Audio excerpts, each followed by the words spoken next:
we become den mothers. We became a Girl Scout leader for a little while. And I hooked up with Tom Dinner 15 years ago, the Coastal Wilderness Society, and we've been hiking and camping ever since. So, I mean, it just stays with you. It never goes away. And you can always relive those moments by becoming a volunteer chaperone for those going overseas. I'm just saying. Throw that volunteerism out there to you. Anybody else would like to share something from their seat? Mine is just a little bit I'd like to share. I'm trying to carry on my mother's legacy, really. My name is Mildred Huey Wilcox, and my mother was Mildred Huey, and she was in one of Juliet Gordon Lowe's actual classes that Lowe taught her. And I just remember some of my mother's reminiscences. She tried to get me, Mother tried to get me to sew and do crewel work because she learned all that detail thing at that age in those scout trips, and I just think that's a wonderful history about that. And Girl Scout meant a lot to Mother. With us growing up, she would send us outside at night to sleep on the grass pile instead of staying in our bed. And I decided this came from a Girl Scout. She didn't want to put clothes inside it. But I do have a wonderful picture that I'll be glad to share and send to you all from the Girl Scout troop in Savannah in the museum. And it's with Johnny Murphy when Mother was about 8 or 9 on the stretcher, and he lived next door to Mother in Savannah. Their house is back, and they got him to be the guinea pig for her. Thank you for letting me share that. So I have 2 words for you. Moon River. Johnny Murphy. Anybody else have anything to share? My name is Judy Riley, and I'm from Bullock County, Georgia, and the closest thing I could get to Girl Scouts was 4-H. We just did not have Girl Scouts in the little town that I lived in. But I'd always loved to be outdoors, and I really wanted to camp. And thanks to Gene Vernon and some of these other mentors, I did have a lot of fun camping. I had Girl Scout Troop 263 and Cadet Troop 224 in 1978. And they gave me a cap that had a bill this way and a bill that way on it. And it read, "I'm their leader, which way did they go?" I had 25 girls that loved to camp, and we had a wonderful time, wonderful memories. More? There's a lot I would say. I just think it's Girl Scouts is just an incredible organization, and I have to go back to I was never able to be a Girl Scout when I was growing up. They didn't have it where I lived. I lived in a very small town near way on the outskirts of Atlanta, and there just wasn't anyone to be a leader there. So I kind of was really happy when I heard that Green County had a good Girl Scout group met in Lynn. She got me with in, and so yeah. Sounds like me. But I think they she's trying to get me back. A lot of good memories from the girls. But I think one of my favorites was when my first troop was getting in their senior years. We went to Washington, D.C. For 5 days, had an incredible time. It was just wonderful. I sort of finagled the voting, because we voted on where we wanted to go, and luckily, the Washington won finally after we had voted several times. the Disney World kept getting in there. It was pretty nice to take a really good trip, and so we wound up. Luckily, it won by 1 vote because one girl was really stubborn. But anyway, we went to D.C., had this incredible time. And the girls admitted later it was, far beyond anything they would have thought it would have been, and just had a great time. We came back, and we were talking, and there was this one girl who was in my troop from the time she was in 1st grade till she was a senior in high school, and she was one of those girls who you always thought, please quit this year. But she kept coming back. Some of those years her mother registered her against her will, but she kept coming. And we were sitting around talking after we'd gotten back from D.C., and we were sitting around I think we were actually writing letters to soldiers at the time, and everybody was just talking. And she spoke up and she said that she thought that Girl Scouts was the best thing that ever happened to her. And despite the rain that we got in and all the other things that happened, you know, the tensions, everything else and whatever, that if she had not been in Girl Scouts, she would have just had just the most boring life imaginable. And so she just wanted to thank me for letting her in the truth. And I thought, I felt about that high today. I don't know how many times I thought, are you sure you want to be in here? But I think, you know, there are those that are just difficult, but they still love you. Peggy? Well, I was fortunate to have a mother that was very active in my life and my sister's life. And I joined Brownies in second grade. And my mother was my Brownie leader and my junior leader. And then she became my sister's junior leader, but I went on. We just had Brownies, juniors, and seniors. And there was also, in addition to the Mariners, there was a horseman. Yeah, there were, in those days, there were about 5 different things. We lived on a river and nobody wanted to be a mariner, so they went for the horsemanship. But I stayed in until I was through high school. My mother was on the council. She was president of the Ben Franklin Council for a while. She was involved in camp. I broke my leg on a Girl Scout outing and went to camp. I was registered for camp, and Mom didn't know what to do with me because she couldn't leave me at home because my dad had to work. So she took me to camp. She was the camp cook. And I attended camp that year with a cast on my leg and on crutches.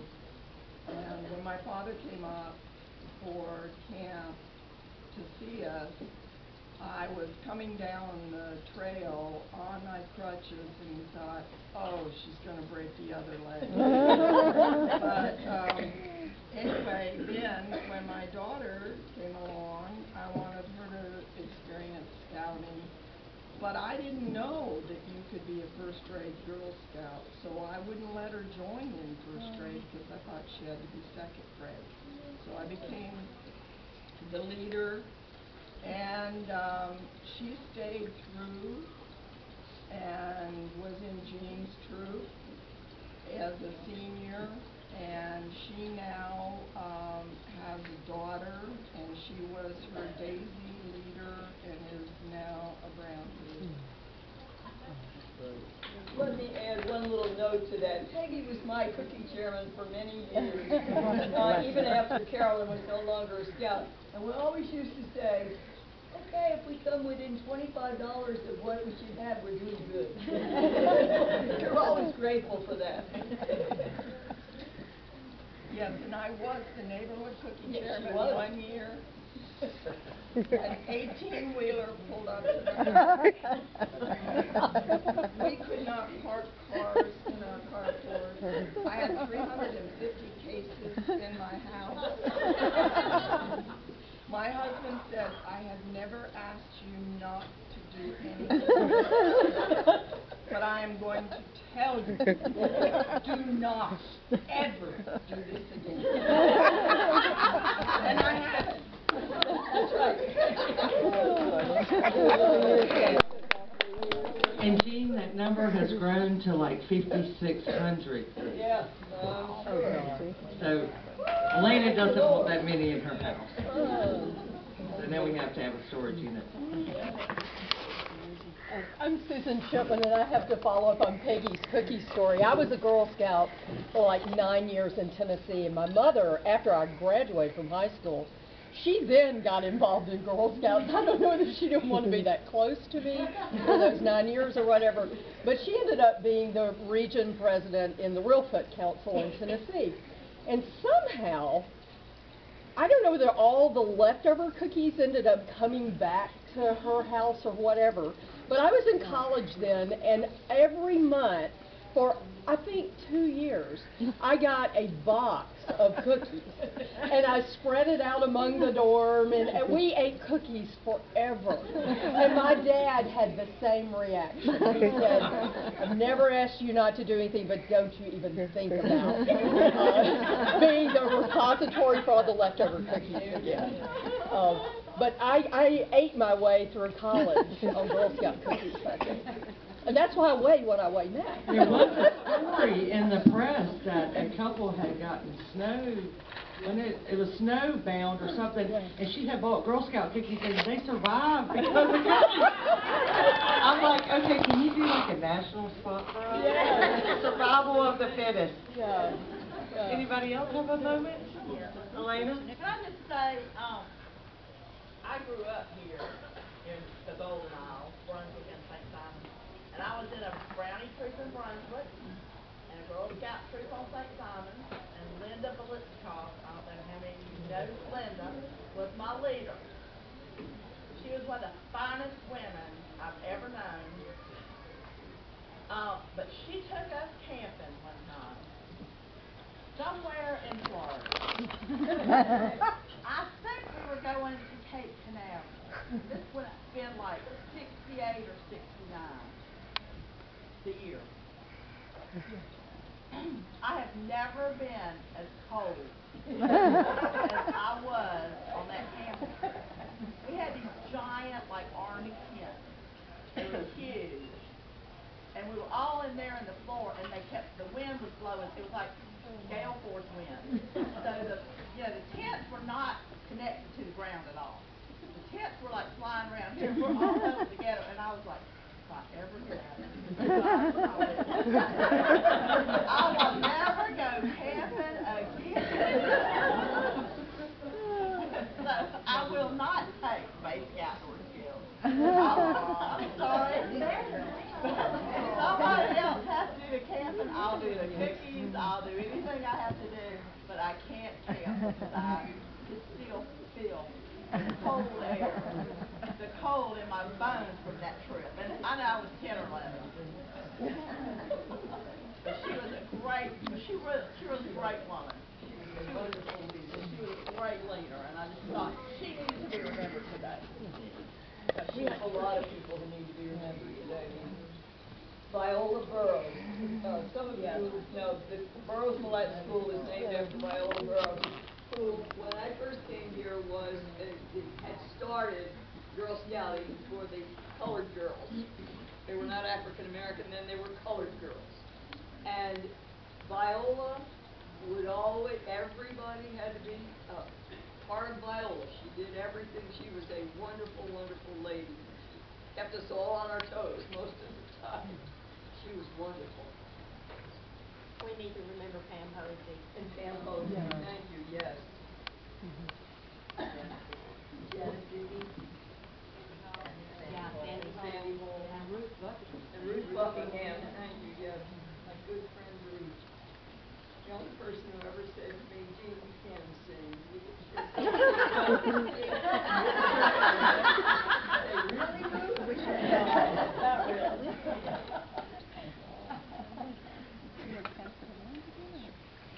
I'd like to say a little bit about Pam Posey. She was a great friend to the service unit and to the council, and it was her dream to become a staff member, which she did.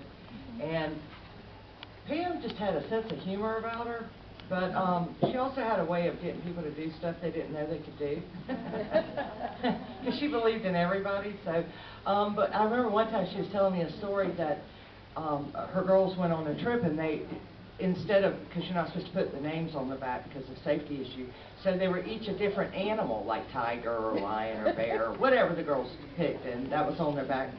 And Pam and her co-leader had on the back of their shirts, wildlife management. I thought that was priceless. So, at this time, Melba, I'm sorry. Very short. I live next door to Milan, and I want to tell you the cookies come out of the windows.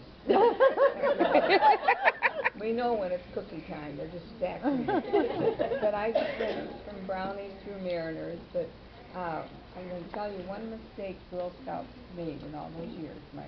I think older senior scout or something, we went to camp, and it was on a lake.